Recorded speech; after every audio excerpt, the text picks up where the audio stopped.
दोस्तों नमस्कार, ये है मार्गदर्शन फॉर सिविल सर्विसेज। मैं अनुराग चौधरी। दोस्तों आज की वीडियो में हम सॉल्व करेंगे टीजीटी पीजीटी परीक्षा के लिए इतिहास के महत्वपूर्ण प्रश्नों का प्रैक्टिस सेट, जो आपके आगामी अन्य परीक्षाओं जैसे LT grade, government inter college प्रवक्ता, गवर्नमेंट डिग्री कॉलेज, उच्चतर शिक्षा असिस्टेंट प्रोफेसर, केंद्रीय विद्यालय संगठन और नेट जेआरएफ के साथ विभिन्न राज्यों द्वारा इतिहास विषय से आयोजित शिक्षक भर्ती परीक्षाओं के लिए बहुत ही उपयोगी है। तो आइए शुरू करते हैं टीजीटी पीजीटी परीक्षा के लिए इतिहास के महत्वपूर्ण प्रश्नों का प्रैक्टिस सेट। दोस्तों प्रश्नों को सॉल्व करते समय हम इसकी व्याख्या भी करते चलेंगे, ताकि आप कुछ अन्य तथ्यों को भी जान सकें जो आपके परीक्षाओं के लिए महत्वपूर्ण हैं। पहला प्रश्न है दोस्तों, अभिलिखित साक्ष्य में प्रकट होता है कि नंद राजा के आदेश से एक नहर खोदी गई थी, कहाँ पर? ऑप्शन देखिए, अंग में, तुग में, कलिंग में या फिर मगध में। तो सही उत्तर इसका हो जाएगा दोस्तों, अभिलिखित साक्ष्य से प्रकट होता है कि नंद राजा के आदेश से कलिंग में एक नहर खोदी गई थी। ऑप्शन सी आपका सही उत्तर है। दोस्तों हाथी गुम्फा अभिलेख, जो खारवेल के राज्य का इतिहास जानने का एकमात्र स्रोत है, उसके अनुसार अभिलेख लिखने के 300 वर्ष पूर्व लगभग 344 ईसा पूर्व में मगध नरेश नंद वंश के महापद्म नंद ने कलिंग पर आक्रमण करके जिनसेन की मूर्ति को उखड़वा लिया था और इसके साथ ही वहां एक नहर खोदने का आदेश दिया। और अभिलेख की 6वीं पंक्ति में ये कहा गया है कि खारवेल ने तनसुली से एक नहर का विस्तार अपनी राजधानी तक किया था। तो याद रखिएगा, कलिंग में जो है एक नहर खोदी गई थी, जो कि अभिलेखों से या अभिलेखों के साक्ष्य से प्रकट होता है कि नंद राजा के आदेश से। अगला प्रश्न है दोस्तों, रामानुज के अनुयायियों को कहा जाता है क्या? ऑप्शन है शैव, वैष्णव, अद्वैतवादी या अवधूत। तो सही उत्तर है वैष्णव। आप जान लीजिए, रामानुज सगुण ईश्वर के उपासक और प्रसिद्ध वैष्णव आचार्य थे। दक्षिण भारत में वैष्णव धर्म के प्रचार प्रसार में रामानुज की महत्वपूर्ण भूमिका थी और रामानुज वल्लभाचार्य और चैतन्य ने धर्म के भक्ति पक्ष को अधिक महत्व दिया था। और रामानुज ने दोस्तों शंकराचार्य के अद्वैतवाद के विरोध में कुछ उपनिषद ग्रंथों के आधार पर विशिष्टाद्वैतवाद के सिद्धांत का प्रतिपादन किया था और उनके अनुयायियों को वैष्णव कहा जाता है। अगला प्रश्न है, निम्नलिखित में से किस मंदिर परिसर में एक भारी भरकम नंदी की मूर्ति है, जिसे भारत की विशालतम नंदी मूर्ति माना जाता है? तो उत्तर है बृहदेश्वर मंदिर, ऑप्शन ए। दोस्तों चोल शासक राजराज प्रथम के शासनकाल में निर्मित त्रिचनापल्ली जिले में तंजौर में एक शैव मंदिर है, जिसे राजराजेश्वर अथवा बृहदेश्वर मंदिर के नाम से जाना जाता है। और ये द्रविड़ शैली में सर्वोच्चतम नमूना माना जा सकता है और आधार के ऊपर 13 मंजिलों वाला पिरामिड आकार का शिखर है और मंदिर के गर्भगृह के सम्मुख ही विशाल नंदी की एकात्मक मूर्ति बनी है, जो भारत में बनी नंदी की मूर्तियों में विशालतम है। अगला प्रश्न है दोस्तों, तोलकप्पियम ग्रंथ किससे संबंधित है? आपको बताना है। प्रशासन, विधि, व्याकरण और काव्य या उपर्युक्त सभी से? तो सही उत्तर है व्याकरण और काव्य से। ऑप्शन सी आपका सही उत्तर है। दोस्तों द्वितीय संगम की एकमात्र अवशिष्ट तोलकाप्पियम के रचनाकार तोलकाप्पिय थे। ये अगस्त ऋषि के शिष्य थे। और आप जान लीजिए दोस्तों, तोलकाप्पियम तमिल व्याकरण का ग्रंथ है। द्वितीय संगम का आयोजन कपाटपुरम अलैवाई में हुआ था, जिसकी अध्यक्षता अगस्त ऋषि ने की थी। और इस ग्रंथ में 3 खंड हैं, धर्म, अर्थ, काम और मोक्ष का भी वर्णन इसमें मिलता है।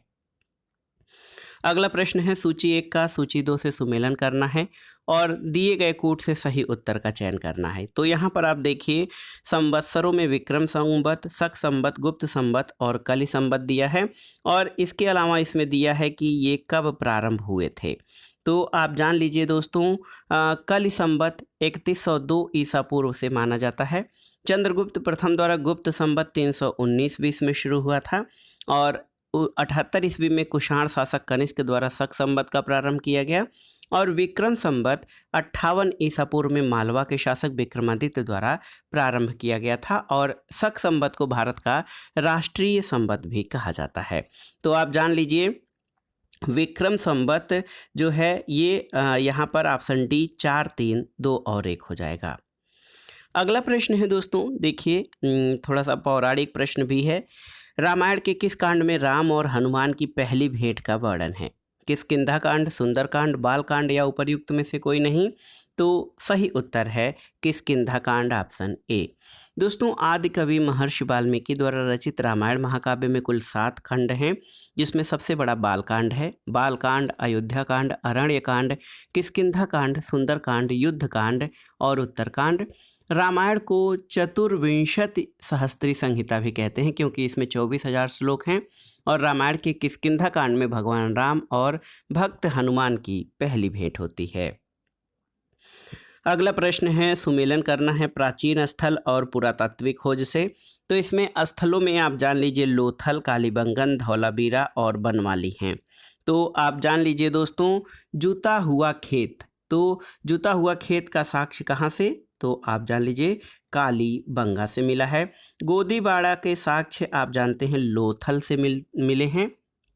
और इसके अलावा पकी मिट्टी हुई हल की प्रतिकृति जो है ये धौलावीरा से और हड़प्पन द्वीप के बड़े आकार के 10 चिन्हों वाला एक शिलालेख जो है ये बनवाली या बनावली से मिला है। तो इस तरह से आप मिलान कर सकते हैं। सही उत्तर हो जाएगा 2, 1, 3, 4, ऑप्शन डी। अगला प्रश्न है दोस्तों, गौतम बुद्ध ने किस स्थान पर अपना पहला उपदेश दिया था? आपको बताना है। वैशाली, बोधगया, राजगृह और सारनाथ। तो बहुत ही आसान सा उत्तर है सारनाथ में। और 6 वर्षों की साधना के पश्चात बोधगया में 35 वर्ष की आयु में वैशाख पूर्णिमा की रात को एक पीपल वृक्ष के नीचे बुद्ध को ज्ञान प्राप्त हुआ और इसी समय से वो बुद्ध कहलाने लगे। और दोस्तों, बुद्ध होने के बाद बोधगया से सर्वप्रथम वे सारनाथ आए और यहीं पर उन्होंने 5 ब्राह्मण सन्यासियों को अपना पहला उपदेश दिया और इस प्रथम उपदेश को धर्म चक्र प्रवर्तन कहा जाता है। अगला प्रश्न है दोस्तों, प्राचीन काल के महान विधि निर्माता कौन थे? अशोक, आर्यभट्ट, मनु या वात्सायन? तो सही उत्तर है मनु। महाराज मनु प्राचीन काल के महान विधि निर्माता और सामाजिक व्यवस्थाकार थे। मनु का सामाजिक चिंतन उनके द्वारा रचित मनुस्मृति नामक धर्म ग्रंथ में मिलता है। इसके अलावा दोस्तों आप जान लीजिए मेघातिथि, भारूच, कल्लुक भट्ट, गोविंद राय आदि परिवर्तित टीकाकारों ने मनुस्मृति पर भाष्य लिखे हैं और आप जान लीजिए कि ये प्राचीन भारत के महान विधि निर्माता माने जाते हैं। अगला प्रश्न है, नौदा टोली किस राज्य में अवस्थित है? आपको बताना है। तो सही उत्तर है नौदा टोली मध्य प्रदेश में स्थित है। नौदा टोली मध्य प्रदेश के खारगोन जिले में नर्मदा नदी के दक्षिणी किनारे पर माहेश्वर के दूसरी ओर स्थित है, जो इंदौर नगर से लगभग 80 किलोमीटर दूर है। नौदा टोली के वर्तमान गांव से पश्चिम की दिशा में लगभग 3 किलोमीटर की दूरी पर नौदा टोली का पुरास्थल है और इस पुरास्थल का उत्खनन HD सांकलिया ने 1952 से 1957 के बीच करवाया था। अगला प्रश्न है, निम्न में से किस नदी को ऋग्वेद में माते तमा, देवी तमा और नदी तमा से संबोधित किया गया है? ऑप्शन है सिंधु, सरस्वती, वितस्ता या यमुना। तो सही उत्तर है सरस्वती नदी को। दोस्तों, आर्यों का जो आरंभिक विस्तार था वो हिमालयी क्षेत्र के उत्तरी भाग में हुआ, जिसे ब्रह्मवर्त प्रदेश कहा जाता था और ऋग्वैदिक काल की दूसरी सर्वाधिक पवित्र नदी जो है सरस्वती थी। ऋग्वेद में सरस्वती को जो है ये नदी तमा, देवी तमा और माते तमा आदि नामों से अभिहित किया गया है और ऋग्वेद में नदियों की संख्या कुल 25 बताई गई है। अगला प्रश्न है दोस्तों, तंजौर का बृहदेश्वर मंदिर निर्मित हुआ था किस चोल सम्राट के शासनकाल में? परांतक प्रथम, राजराज प्रथम, राजेंद्र प्रथम या राजधिराज प्रथम के? तो सही उत्तर है राजराज प्रथम के शासनकाल में तंजौर का बृहदेश्वर मंदिर निर्मित हुआ था। और आप जान लीजिए राजराज ने विशुद्ध द्रविड़ शैली में कई भव्य विशाल शिव मंदिरों का निर्माण करवाया। राजराज व्यक्तिगत जीवन में शैव मतावलंबी था। उसने तंजौर का विशाल राजराजेश्वर मंदिर या बृहदेश्वर मंदिर का निर्माण करवाया और दोस्तों ये जो है इसे राजराजेश्वर या बृहदेश्वर मंदिर भी कहा जाता है। अगला प्रश्न है, किस दक्षिण भारतीय राज्य में उत्तम ग्राम प्रशासन था? आपको बताना है। तो बिना ऑप्शन के भी आप बता सकते हैं कि चोल साम्राज्य में। दोस्तों, चोल साम्राज्य में ग्रामों की शासन व्यवस्था उत्तम कोटि की थी। गांव और नगरों की सभाएं शासन की मूलभूत इकाइयां थीं और नाडु की प्रशासनिक सभाएं प्रतिनिधियों द्वारा निर्मित होती थीं। और इस काल में स्थानीय स्वशासन में उर और सभा तथा महासभा ये जो है बालिग सदस्यों द्वारा निर्मित होती थी और उर गांव के सर्वसाधारण लोगों की प्रधान समिति थी। अगला प्रश्न है, पुलकेशिन प्रथम बादामी शिलालेख शक वर्ष 465 का दिनांकित है। यदि इसे विक्रम संवत में दिनांकित करना हो तो कौन सा वर्ष होगा? 601, 300, 330 या 407? तो आप जान लीजिए विक्रम संवत 58 ईस्वी ईसा पूर्व में शुरू हुआ और शक संवत 78 ईस्वी में।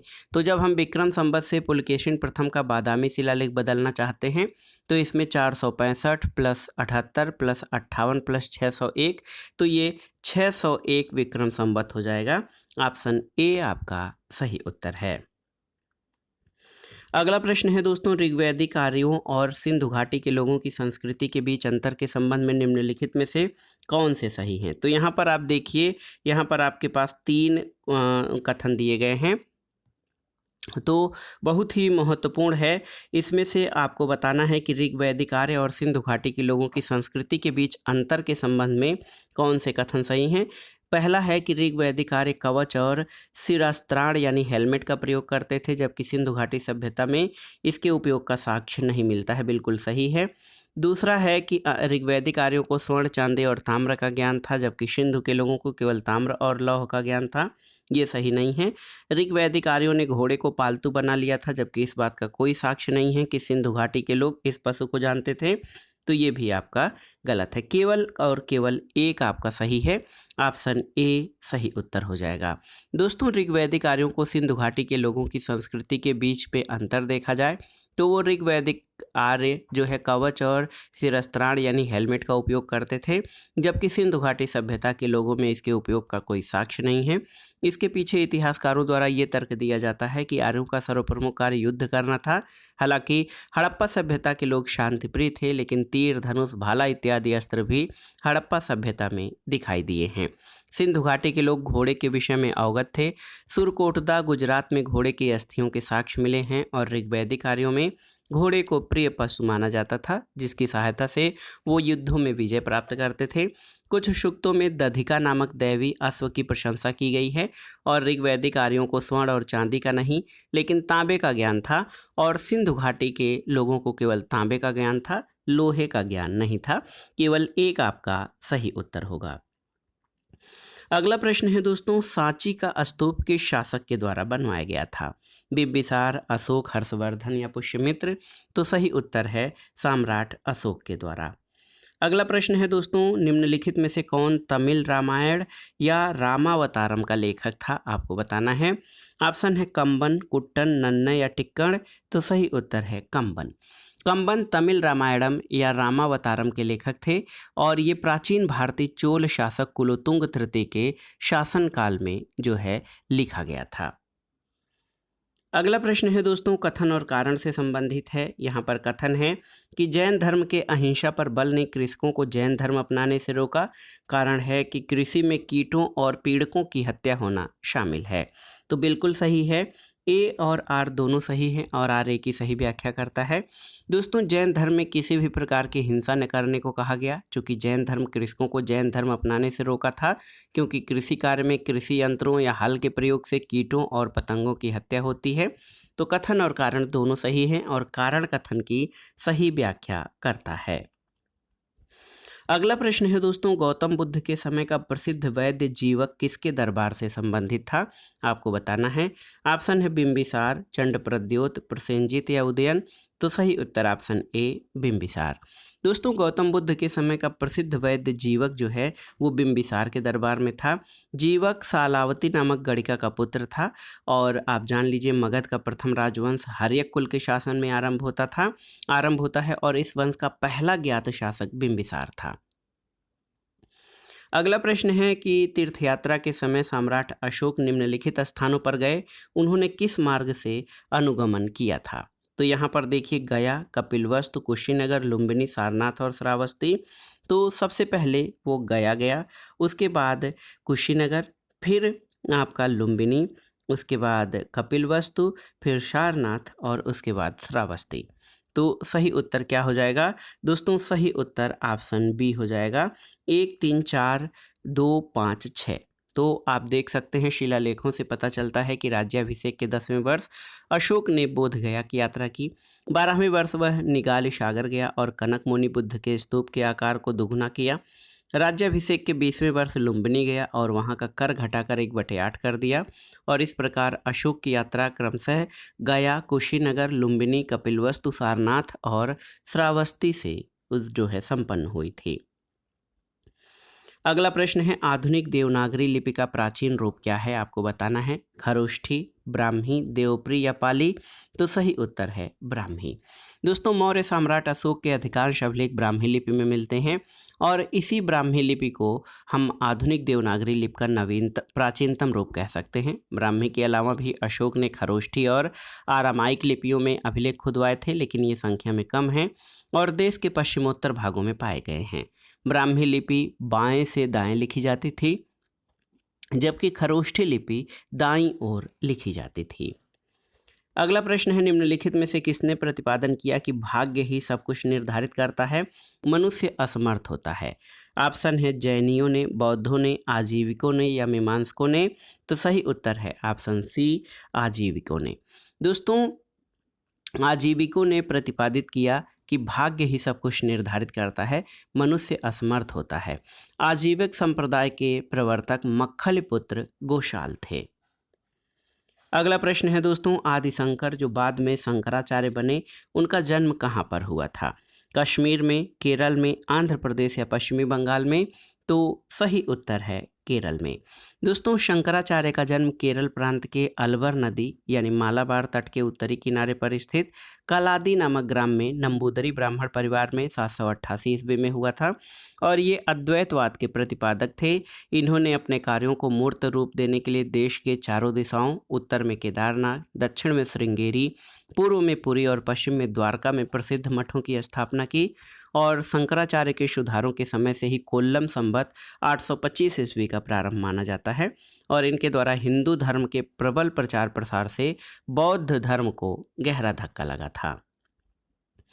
अगला प्रश्न है दोस्तों इस प्रश्न में दो वक्तव्य हैं, एक को कथन और दूसरे को कारण कहा गया है।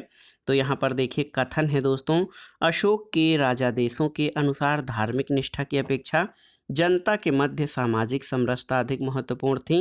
कारण है कि उसने धर्म संवर्धन के स्थान पर समदृष्टि के विचारों का प्रसार किया था। तो सही उत्तर क्या हो जाएगा दोस्तों? सही उत्तर ए और आर दोनों सही है और आर ए की सही व्याख्या करता है। ऑप्शन ए आपका सही उत्तर हो जाएगा, क्योंकि सामाजिक सामंजस्यता पर बल अशोक के अभिलेखों की सबसे प्रमुख विशेषता है। उन्होंने धर्म के प्रोत्साहन के स्थान पर लोगों में समानता और निष्पक्षता के संदेश को प्रचलित किया था। अगला प्रश्न है वह स्तूप जो बुद्ध के जीवन की किसी घटना से संबंधित नहीं है, सारनाथ, सांची, कुशीनगर या बोध गया? तो सही उत्तर है सांची का स्तूप। दोस्तों सांची का स्तूप बुद्ध के जीवन की किसी घटना से संबंधित नहीं था। सारनाथ में धर्मचक्र परिवर्तन का संदेश महात्मा बुद्ध ने दिया और बोध गया में बोध वृक्ष के नीचे उन्हें ज्ञान की प्राप्ति हुई थी और कुशीनगर में उनका महापरिनिर्वाण हुआ था। अगला प्रश्न है निम्नलिखित में से किसने नालंदा विश्वविद्यालय का भ्रमण और वहां पर अध्ययन किया था? ऑप्शन है ह्वेनसांग, फाहियान, मेगास्थनीज या उपर्युक्त में से कोई नहीं। तो सही उत्तर हो जाएगा ह्वेनसांग ने। दोस्तों ह्वेनसांग हर्षवर्धन के शासनकाल में भारत आया। वो लगभग 6 वर्ष तक नालंदा से अध्ययन करने के बाद 641 ईस्वी के लगभग अपने देश चीन रवाना हुआ और ह्वेनसांग ने हर्ष द्वारा आयोजित कन्नौज की धर्म सभा की अध्यक्षता भी की थी। अगला प्रश्न है निम्नलिखित में से सिंधु सभ्यता से संबंधित कौन से केंद्र उत्तर प्रदेश में स्थित हैं? कालीबंगा, लोथल, आलमगीरपुर और हुलास। तो इसमें सही उत्तर कौन है? आलमगीरपुर और हुलास, यानी 3 और 4। दोस्तों देखिए आलमगीरपुर और हुलास उत्तर प्रदेश में है, लोथल गुजरात में और कालीबंगा राजस्थान में है। तो याद रखिएगा दोस्तों आलमगीरपुर और हुलास यानी 3 और 4, ऑप्शन डी आपका सही उत्तर हो जाएगा। आलमगीरपुर कहाँ पर है? तो याद रखिएगा आलमगीरपुर मेरठ जिले में हिंडन नदी के तट पर स्थित है और हुलास उत्तर प्रदेश के सहारनपुर जिले में स्थित है। अगला प्रश्न है दोस्तों, भागवत धर्म से संबंधित प्राचीन अभिलेखी साक्ष्य मिलता है। तो ऑप्शन है समुद्रगुप्त का इलाहाबाद अभिलेख, हेलियोडोरस का बेसनगर अभिलेख, स्कंदगुप्त का भीतरी अभिलेख और मेहरौली स्तंभ लेख। तो आपको बताना है भागवत धर्म से संबंधित प्राचीन अभिलेखी साक्ष्य कौन सा है। तो उत्तर है हेलियोडोरस का बेसनगर अभिलेख। दोस्तों आप जान लीजिए, गरुड़ स्तंभ जो है भागवत धर्म का प्राचीनतम अभिलेखी साक्ष्य है, हेलियोडोरस का बेसनगर स्तंभ, जिसमें गरुड़ स्तंभ स्थापित किया गया और वहां पर चतुर्व्यूह उपासना का उल्लेख किया गया है, जिनमें संकर्षण, प्रद्युम्न, सांब और अनिरुद्ध का नाम उल्लिखित किया गया है। अगला प्रश्न है, चित्रगुप्त स्वामी मंदिर, जिसे चित्रगुप्त का एकमात्र मंदिर माना जाता है, कहाँ पर है? कांची में, मथुरा में, पुरी में या उज्जैन में? तो सही उत्तर है उज्जैन में, ऑप्शन डी। दोस्तों आप जान लीजिए, कायस्थों के आराध्य देवता चित्रगुप्त का एकमात्र मंदिर उज्जैन में है और इस मंदिर को चित्रगुप्त स्वामी मंदिर के नाम से जाना जाता है। प्राचीन मालवा क्षेत्र में स्थित अवंती की राजधानी उज्जैनी की पहचान उज्जैन से की जाती है और संस्कृत साहित्य में इस नाम को विशाला, भोगवती, हिरण्यवती, पद्मावती आदि नामों से जाना जाता है। अगला प्रश्न है, निम्नलिखित अभिलेखों में से कौन सा ईरान से भारत में आर्यों के आने की सूचना देता है? मानसेहरा, शाहबाजगढ़ी, बोगजकोई या जूनागढ़? तो सही उत्तर है बोगजकोई अभिलेख। दोस्तों बोगजकोई अभिलेख में ईरान से भारत में आर्यों के आने की सूचना मिलती है। इसका सर्वाधिक प्राचीन अभिलेखी साक्ष्य बोगजकोई नामक स्थान से 1400 ईसा पूर्व से मिलता है। इसमें आप जान लीजिए, इंद्र, मित्र, वरुण और नासत्य वैदिक देवताओं के नामों के उल्लेख मिले हैं। अगला प्रश्न है, हिंद यानी भारत की जनता के संदर्भ में हिंदू शब्द का प्रथम प्रयोग किसके द्वारा किया गया था? तो उत्तर है अरबों के द्वारा। दोस्तों अरबों ने पहली बार हिंदू शब्द का प्रयोग किया था। अरब लोग सिंधु को हिंदू कहा करते थे, इसलिए क्योंकि ये स के स्थान पर ह अक्षर का प्रयोग करते थे। अगला प्रश्न है, निम्नलिखित में से कौन सा बंदरगाह पोडुके नाम से द पेरिप्लिस ऑफ द एरिथ्रियन सी लेखक को ज्ञात था? ऑप्शन है अरिकामेडू, ताम्रलिप्ति, कोरकै और बारबेरिकम। तो सही उत्तर है आपका अरिकामेडू। दोस्तों पेरिप्लस ऑफ द एरिथ्रियन सी में अरिकामेडू पोडुके नाम से उल्लिखित है और ये आधुनिक पांडिचेरी में स्थित है। अगला प्रश्न है, सती प्रथा का प्रथम अभिलेखिक साक्ष्य प्राप्त हुआ है कहाँ से? तो ये प्रश्न आसान सा है, एरण से। दोस्तों सती प्रथा का प्रथम अभिलेखी साक्ष्य एरण अभिलेख में गोपराज नामक सेनापति की पत्नी के सती होने का मिलता है, जिससे यह सिद्ध होता है कि गुप्त काल में सती प्रथा विशेषतः सैनिक जातियों में प्रचलित थी। अगला प्रश्न है, निम्नलिखित में से किसका संकलन ऋग्वेद पर आधारित है? यजुर्वेद, सामवेद, अथर्ववेद या उपर्युक्त में से कोई नहीं? तो सही उत्तर है सामवेद। दोस्तों सामवेद में कुल 1549 ऋचाएँ हैं, इनमें से मात्र 78 ही नहीं हैं, अन्य ऋग्वेद से ली गई हैं। और भगवान कृष्ण ने वेदों में अपने को सामवेद कहा है। साम का अर्थ गान होता है और इसके मंत्रों को गाने वाले उद्गाता कहे जाते हैं। और दोस्तों आप जान लीजिए कि प्राचीन ग्रंथों में सामवेद में गौरव की गाथा मिलती है और भारतीय संगीत पर ये प्राचीनतम ग्रंथ है। अगला प्रश्न है, मानव द्वारा सर्वप्रथम प्रयुक्त अनाज कौन था? गेहूं, चावल, जौ या बाजरा? तो सही उत्तर है जौ।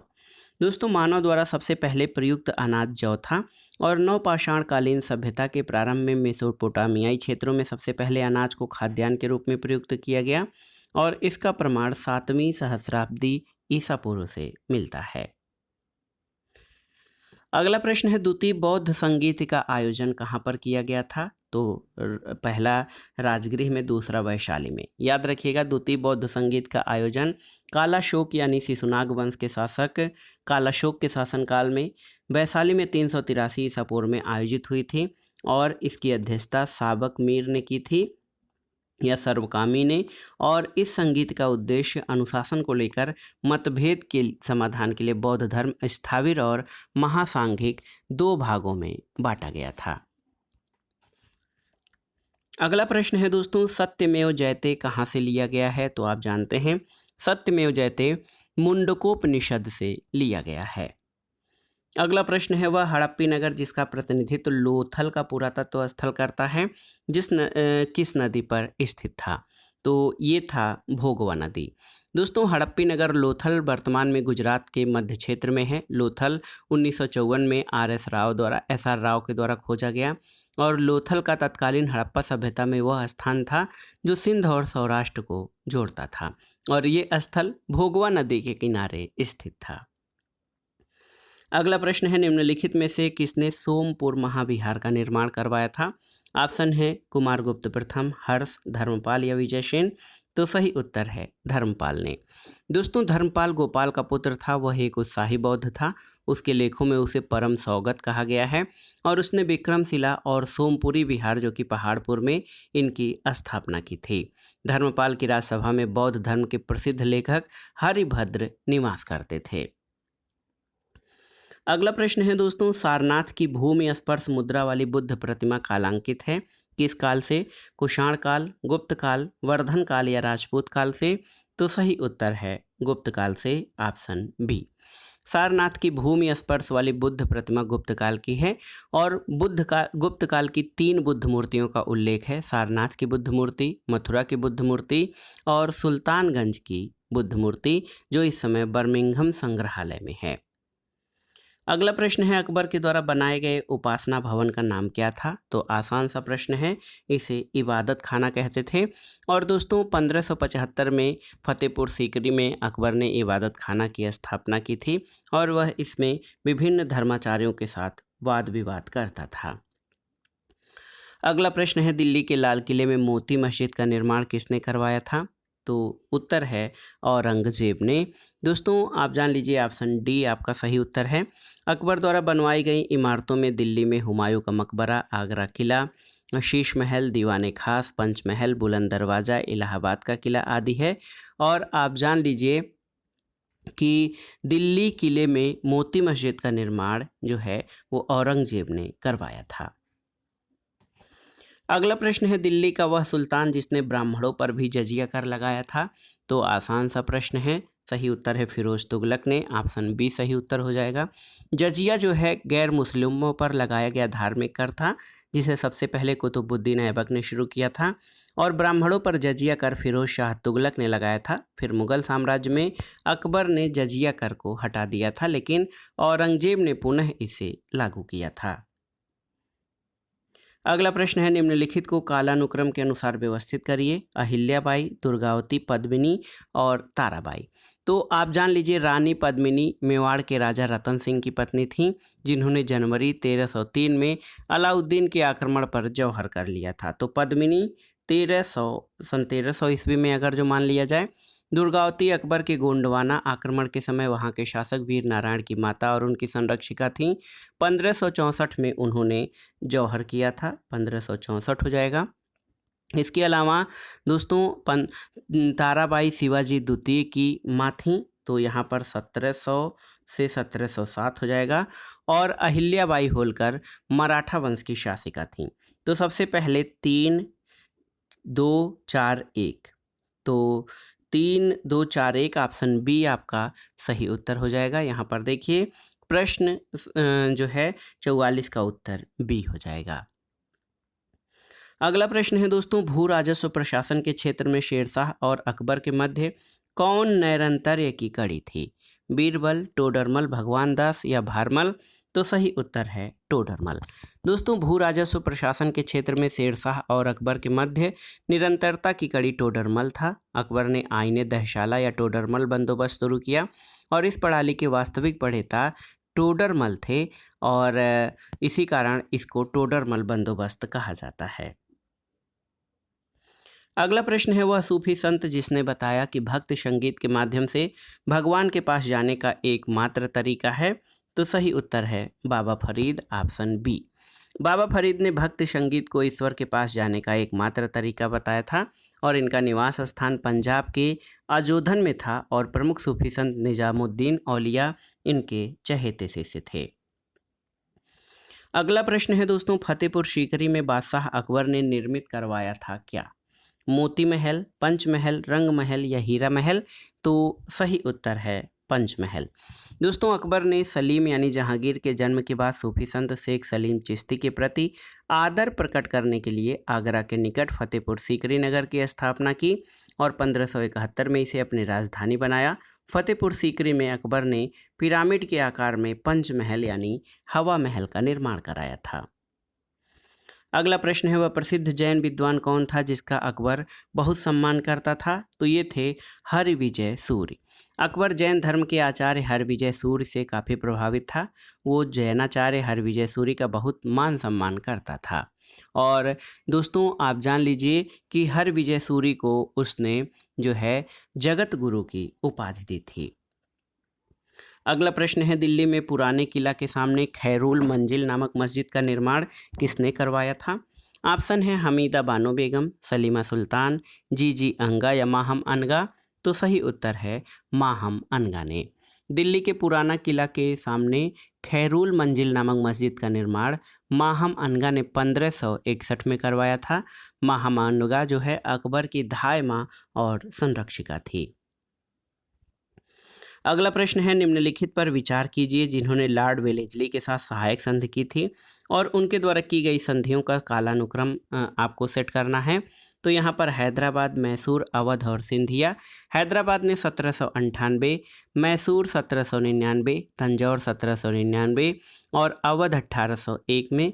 पेशवा, भोसले, सिंधिया और होलकर। तो पेशवा, भोसले, सिंधिया और होलकर ये लॉर्ड वेलेस्ली के साथ सहायक संधि स्वीकार करने वाले राज्य हैं।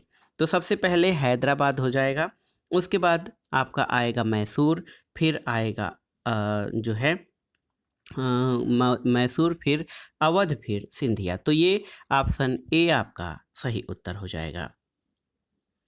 अगला प्रश्न है, अकबर के शासनकाल में महाभारत का फारसी में अनुवाद कराया गया और इसे किस नाम से जाना जाता है? तो सही उत्तर है फारसी को जो है महाभारत को फारसी में रज्मनामा के नाम से अनुवाद कराया गया था। अगला प्रश्न है दोस्तों, 3 कथन दिए गए हैं, निम्नलिखित कथनों पर विचार कीजिए। देखिए, कौन अलाउद्दीन खिलजी से संबंधित है? उसने कृषि जमीनों की पैमाइश के बाद जमीन से मालगुजारी वसूल की। उसने लगान को अपनी पूरी सल्तनत में लागू किया और उसने प्रांतों के गवर्नरों के अधिकारों को समाप्त किया। तो 1 और 3 जो है ये अलाउद्दीन खिलजी से संबंधित हैं। ऑप्शन सी सही उत्तर हो जाएगा। दोस्तों आप जान लीजिए कि अलाउद्दीन ने राजस्व के लिए भूमि को नापने का प्रचलन करवाया और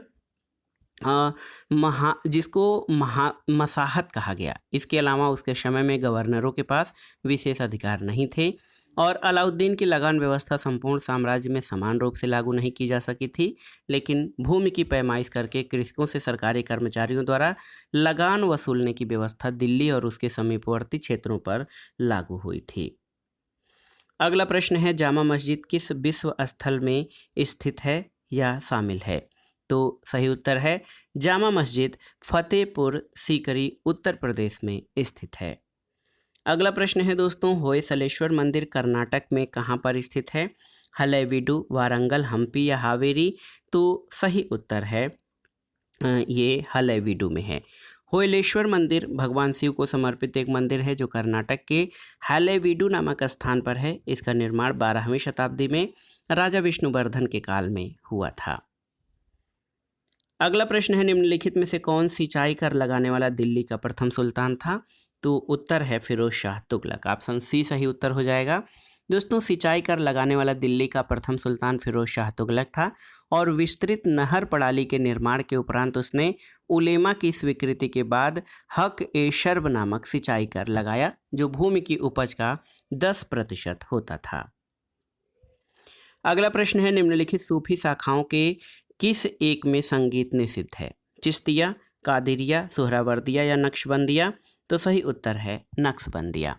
दोस्तों नक्शबंदी सिलसिले की स्थापना 14वीं सदी में ख्वाजा बहाउद्दीन नक्शबंद ने की थी और ये सिलसिला समा यानी संगीत के विरुद्ध था और सूफियों में ये सबसे अधिक कट्टरवादी सिलसिला था।